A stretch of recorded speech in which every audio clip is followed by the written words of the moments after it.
Update for Joshua Garcia. Miss Emily na nga ba, Viger, ang laman ng puso ngayon ni Joshua? Sa IG story, IG post ni Miss Emily and Joshua Garcia sa IG story and now deleted na po. Ang tanong ng karamihan kung sila na nga ba? Second time araw na nga ang pag-post ng dalawa. Noona na nga dito nag-post sila nun kung saan ay nasa dagat at napaka-sweet nila. At dito naman po, ngayon, third time na nag-post naman si Joshua sa IG story at ganun din si Miss Emily na naka-selfie sila. So ito na nga ang sinasabi nila na rumored girlfriend na si Miss Emily.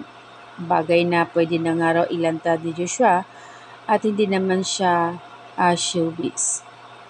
Wala naman daw problema kung magkakaroon si Joshua at nasa edad na siya ngayon ay nasa 28 na.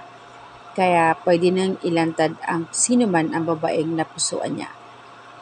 Sa comment section ng mga netizens dito, makikita nyo po sa comment na sinasabi nilang bagay na pwede na mag-asawa si Joshua o either hindi dapat itago. Kanya-kanyang opinion ang mga netizens dito sa post na ito.